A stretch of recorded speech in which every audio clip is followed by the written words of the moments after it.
Hello viewers, আসসালামু আলাইকুম। কেমন আছেন সবাই? আশা করি ভালো আছেন। ভিউয়ার্স, চলে এলাম ছাদ বাগানে।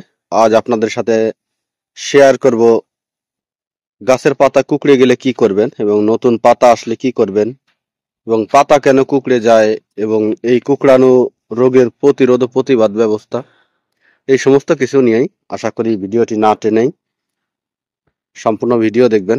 আশা করি উপকৃত হবেন। তো ভিউয়ার্স, দেখতে পাচ্ছেন এগুলা হচ্ছে আমার ছাদ বাগানের সাইট্রাস। কম বেশি মালটা, কমলা, কেনু থেকে সবকিছুই সংগ্রহ করেছি। সাথে আছে যে সিডলেস পেয়ারা। তো সবগুলোতেই মাশাল্লাহ কম বেশি গ্রোথ আছে এবং সবগুলোতে জালি পাতা এসেছে, দেখতে পাচ্ছেন। তো এই সময়টাতে একটা সমস্যা হয়, সেটা হচ্ছে গাছের পাতা কুঁকড়ে যায় এবং হঠাৎ করেই গাছের গ্রোথ থেমে যায়। আমার সবগুলো গাছেই কিন্তু গ্রোথ আছে, দেখতে পাচ্ছেন, এবং নতুন যে পাতা আছে, কচি পাতা, এগুলা কিন্তু খুবই নরম।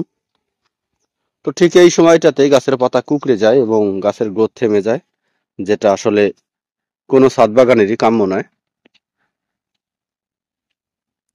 প্রথমে বলি যে গাছের পাতা কেন কুঁকড়ে যায় সে বিষয়টি নিয়ে।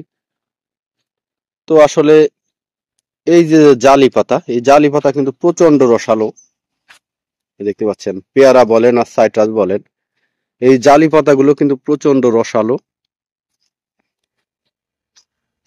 এই জালি পাতাগুলোতে এখন লাল মাকড়ের আক্রমণ হবে, আর এই লাল মাকড়ের কারণে এই পাতাগুলো কুঁকড়ে যাবে। লাল মাকড় এটির রস চুষে খাবে এবং এক পর্যায়ে গাছের যে গ্রোথ মাথা, এটা এই পাতাগুলো কুঁকড়ে যাবে এবং এখান থেকেই গাছটি গ্রোথ থেমে যাবে। তো এই সময়টাতে আসলে সব গাছেরই কম বেশি গ্রোথ আছে। আমার ছাদ বাগানের যে আনার গাছগুলো প্রুনিং করে দিয়েছিলাম, সেগুলোতেও নতুন ব্রাঞ্চ আসা শুরু করেছে, এই দেখতে পাচ্ছেন। সব কিছুতেই নতুন পাতা। তো এই সময়টাতে আসলে এই লাল মাকড়ের আক্রমণটা একটু বেশি হবে, এই দেখতে পাচ্ছেন। সবগুলোতেই কিন্তু জালি পাতা।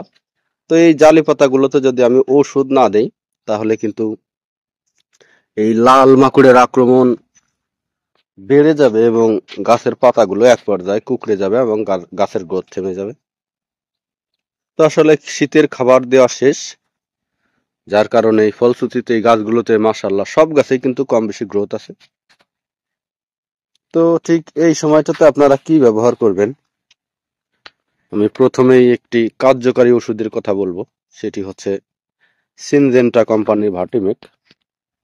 এই দেখতে পাচ্ছেন, এটি সিনজেন্টা কোম্পানির ভার্টিমেক। এটি হচ্ছে অ্যাবামেকটিন গ্রুপের একটি ওষুধ। এটি প্রাইস আছে 100 টাকা। আসলে সিনজেন্টা কোম্পানি বেশিরভাগই যেগুলা 100 থেকে 150 টাকার ভিতরে, সেগুলো বডি রেটে বিক্রি করে। স্থানভেদে হয়তো 10 টাকা 5 টাকা কম বেশি হতে পারে। তো এই সিনজেন্টা কোম্পানির ভার্টিমেক ওষুধটা খুবই কার্যকরী, বিশেষ করে মাকড়ের জন্য। মাকড়ের জন্য এর সমতুল্য আর কোনো ওষুধ বাংলাদেশে আছে কিনা আমার জানা নেই। এটি খুবই কার্যকরী, আমি নিজেও ব্যবহার করি। সিনজেন্টা কোম্পানির এই ওষুধটা আপনারা এই গাছে এখন প্রয়োগ করতে পারেন। সেটি হচ্ছে প্রতি লিটারে 1 মিলি। আমি আবারও রিপিট করি, প্রতি লিটারে 1 মিলি হারে এই গাছগুলোকে সকালে অথবা বিকেলে সুন্দর করে স্প্রে করে দিবেন। তাহলে দেখবেন আপনার এই গাছের পাতা আর কুঁকড়ে যাবে না, গাছের পাতাগুলোও ভালো থাকবে এবং গাছের গ্রোথও মাশাআল্লাহ ভালো থাকবে। তো এর সাথে আরো একটি ওষুধ দিতে পারেন, সেটি হচ্ছে যদি অন্য পোকার আক্রমণ থাকে, সেটি হচ্ছে ইমিডাক্লোপিড গ্রুপের ওষুধ ইমিটাপ। এটি অত্যন্ত কার্যকরী, অটোক্রপ কেয়ার লিমিটেড। এটি হচ্ছে প্রতি লিটারে 1/2 মিলি। আপনারা এই দুটো ওষুধ একসাথে স্প্রে করতে পারেন, কোনো সমস্যা হবে না। অনেক সময় একটি ওষুধের সাথে আরেকটি ওষুধের সংমিশ্রণে বিক্রিয়া ঘটে, তো এর ক্ষেত্রে এমন কিছু নেই।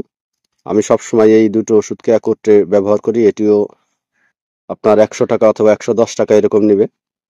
তো এই দুটা ওষুধ আপনারা একত্রে সকাল অথবা বিকেলে এই গাছের পাতাতে স্প্রে করে দিবেন। তাহলে দেখবেন আপনার এই পাতাগুলো সুন্দর থাকবে এবং গাছের পাতা কুঁকড়াবে না, এবং আপনার ছাদ বাগানটা, আপনার গাছগুলো মনোমুগ্ধকর হয়ে উঠবে। গাছের পাতা যদি সুন্দর না থাকে তাহলে কিন্তু গাছের গ্রোথ ভালো থাকবে না, গাছে খাবার নিতে পারবে না, সব দিক দিয়েই সমস্যা ফেস করতে হবে আপনার। তাই প্রথমেই ঠিক রাখতে হবে, গাছকে সুস্থ সবল রাখতে হবে এবং গাছকে রোগ মুক্ত রাখতে হবে, তাহলেই আপনার ছাদ বাগান সার্থক হবে, ফুল ফল পাবেন। তো ভিউয়ার্স, আমি আসলে নতুন বাগানি, কম বেশি সব গাছই সংগ্রহ করার চেষ্টা করছি। আঙ্গুর থেকে শুরু করে আনার, মালটা, কমলা, কেনু, জামরুল, জাম, এগুলো সবকিছুই সংগ্রহ করেছি কম বেশি। তো আরো কিছু সংগ্রহ করব এবং নতুন নতুন ভিডিও নিয়ে আপনাদের সামনে হাজির হব। সব পর্যন্ত চ্যানেলটি সাবস্ক্রাইব করুন এবং আপনাদের মূল্যবান পরামর্শ দিয়ে আমাকে সহযোগিতা করুন। ধন্যবাদ সবাইকে, ভালো থাকবেন সবাই।